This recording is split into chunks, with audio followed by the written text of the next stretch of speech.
Hello दोस्तों।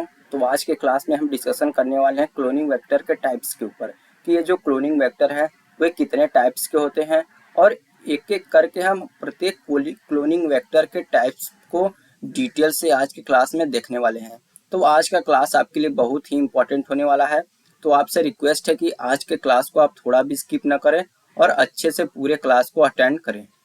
तो जो भी स्टूडेंट अभी क्लोनिंग वेक्टर के क्लास को अटेंड नहीं किए हैं कि क्लोनिंग वेक्टर क्या होता है, इसको हमने प्रीवियस क्लास में ही डिस्कशन कर चुके हैं। तो जो स्टूडेंट अभी तक उस क्लास को अटेंड नहीं किए हैं तो उनसे रिक्वेस्ट है कि आप जल्द से जल्द उस क्लास को अटेंड करिए और क्लोनिंग वेक्टर से रिलेटेड अपने सारे कॉन्सेप्ट को क्लियर कर लीजिए।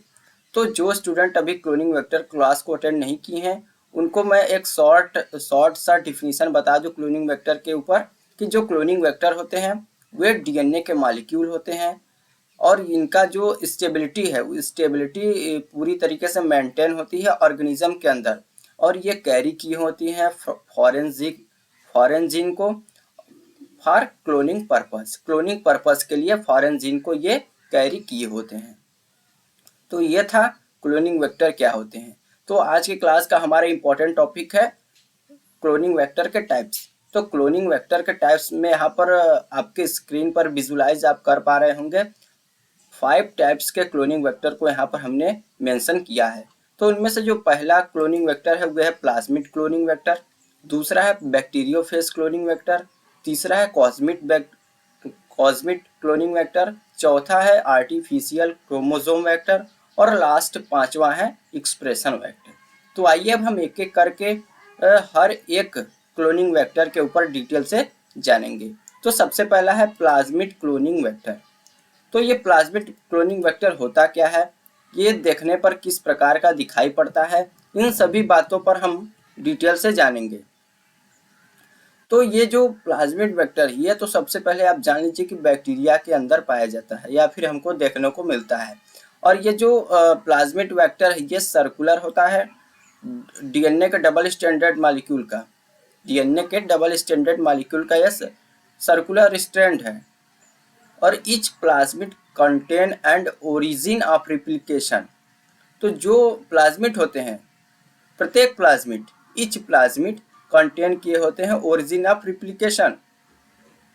रिप्लिकेशन का मतलब कि इसमें जो रिप्लिकेशन है वे स्वतः अपने आप ही होगी इसमें, क्योंकि अगर ओरिजिन ऑफ रिप्लिकेशन नहीं रहेगा तो जब ये प्लाज्मिड फॉरेन जीन को जब ये कैरी किया रहेगा तब ये अगर इसमें ओरिजिन ऑफ रिप्लिकेशन नहीं रहेगा तो जो फॉरेन जीन है उसका कॉपी नहीं हो पाएगी, उसकी कॉपी का प्रोडक्शन नहीं हो पाएगा। इसलिए each plasmid contain origin of replication circular होते हैं डीएनए डबल स्टैंडर्ड के और बैक्टीरिया में हमको देखने के लिए मिलते हैं।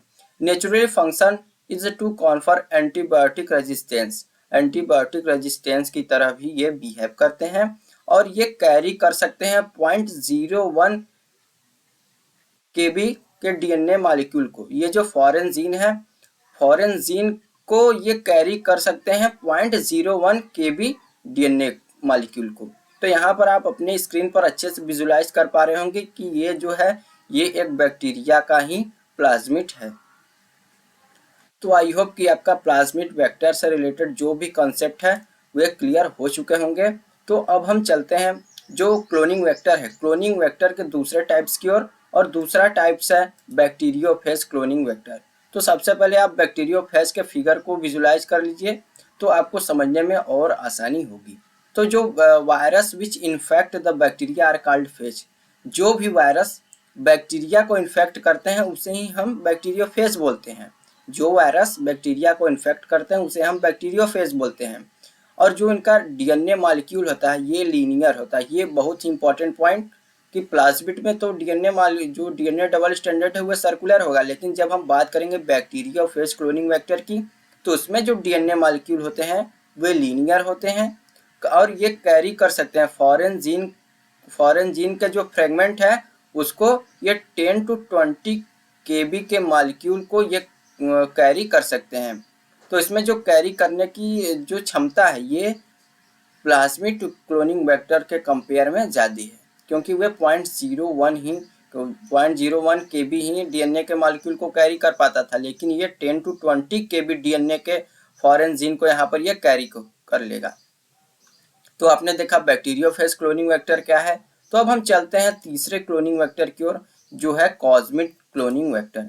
तो ये बहुत ही इंपॉर्टेंट क्लोनिंग वेक्टर है। आइए अब इसको समझते हैं। तो ये जो कॉस्मिक क्लोनिंग वेक्टर है, ये एक प्रकार का हाइब्रिड वेक्टर होता है। ये एक प्रकार का हाइब्रिड टाइप्स का वेक्टर होता है। आप इसको समझिए कि जो कॉस्मिक क्लोनिंग वेक्टर है, ये एक प्रकार का हाइब्रिड होता है।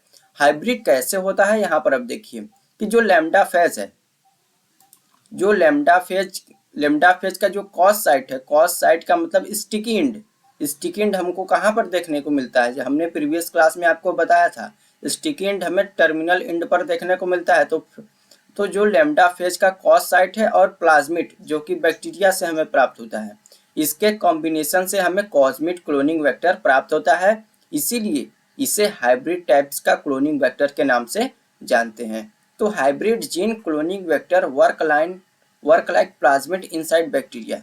तो ये जो कॉस्मिक क्लोनिंग वेक्टर है, ये लगभग जो प्लाज्मिड होता है, जो बैक्टीरिया का प्लाज्मिड होता है, एकदम सेम लगभग उसी की तरह ये बैक्टीरिया के अंदर वर्क करता है। तो जो कॉस्मिक वेक्टर है और प्लाज्मिड वेक्टर है, इन दोनों का वर्क लगभग सेम ही होता है। और ये इंसर्ट साइज, इसमें जो कॉस्मिक क्लोनिंग वेक्टर है, इसमें फॉरेन जीन को इंसर्ट करने की साइज है 45 kb टू 45 kb या फिर 35 kb टू 50 kb के जो फॉरेन जीन है, उनको कॉस्मिक क्लोनिंग वेक्टर के अंदर इंसर्ट किया जा सकता है।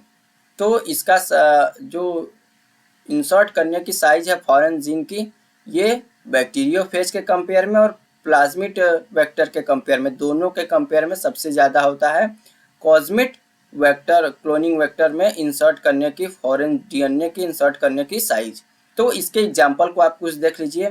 तो इसका एग्जाम्पल है C2, PCP13, PRK290 और सुपर कॉस फर्स्ट। तो ये थे 2-4 इसके एग्जाम्पल, इसको आप अच्छे तरीके से याद कर लीजिए। MCQ टाइप में क्वेश्चन में यहाँ से क्वेश्चन आपको पुटअप किए जा सकते हैं। तो ये है आपने देखा कॉस्मिक क्लोनिंग वेक्टर। तो आई होप कि इससे रिलेटेड भी आपका पूरा कॉन्सेप्ट क्लियर हो चुका होगा। तो अब हम चलते हैं चौथा, जो कि था आर्टिफिशियल क्रोमोजोम वेक्टर। तो आर्टिफिशियल क्रोमोजोम वेक्टर को अब यहाँ पर हम देखते हैं और उसके डिफिनीशन को भी जानते हैं। तो they are artificially created chromosome that can carry large DNA. तो सबसे पहला पॉइंट यही है कि ये कैरी करते हैं लार्ज डीएनए को। और ये आर्टिफिशियली वेक्टर मतलब कि आर्टिफिशियली तरीके से इनका फॉर्मेशन किया जाता है। They are artificially created chromosome that can carry large DNA insert to used different types of cloning vector for the make different size foreign DNA copy.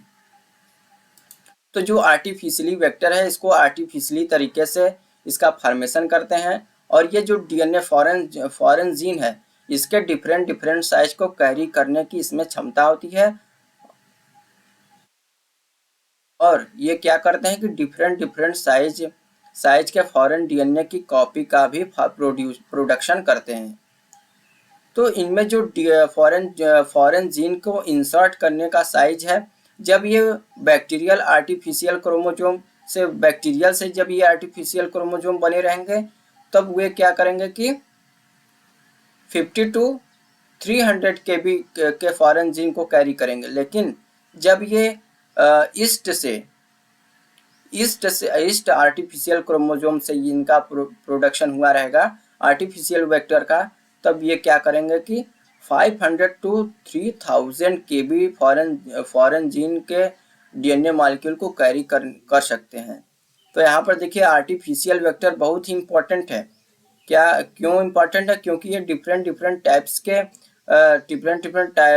Types के size के फॉरेन जीन को ये carry कर रहे हैं, और साथ ही साथ डिफरेंट साइज और मतलब कि डिफरेंट साइज के फॉरेन डीएनए की बहुत सारे कॉपियों का प्रोडक्शन कर रहे हैं। और जब बात करेंगे हम आर्टिफिशियल वेक्टर, जब बैक्टीरियल सेल से इनका प्रोडक्शन हुआ रहेगा, तब ये क्या करेंगे कि 50 टू 300 kb डीएनए के मॉलिक्यूल को कैरी करेंगे। लेकिन जब बात करेंगे हम ईस्ट आर्टिफिशियली क्रोमोजोम की, तब ये 500 to 3000 kb DNA के मॉलिक्यूल को कैरी कर सकते हैं। तो आइए अब हम लास्ट क्लोनिंग वेक्टर की ओर चलते हैं। लास्ट है एक्सप्रेशन क्लोनिंग वेक्टर। ये ज़्यादा इंपॉर्टेंट नहीं है, फिर भी आप इसके डिफिनीशन को एक लाइन में समझ लीजिए। Are engineer show that any foreign gene DNA can be transcript in RNA and translation in translated in protein. तो ये देखा आपने 5 टाइप्स के क्लोनिंग वेक्टर को। तो आई होप कि आपका जितना भी कॉन्सेप्ट होगा क्लोनिंग वेक्टर के टाइप से आपका सभी कॉन्सेप्ट क्लियर हो चुका होगा। तो आज की क्लास में आपने plasmid, bacteriophage, cosmid, artificial and expression cloning vector को डिटेल से समझा। तो आज के क्लास में बस इतना ही। मिलते हैं एक और नए क्लास में एक नए टॉपिक के साथ। तब तक के लिए धन्यवाद।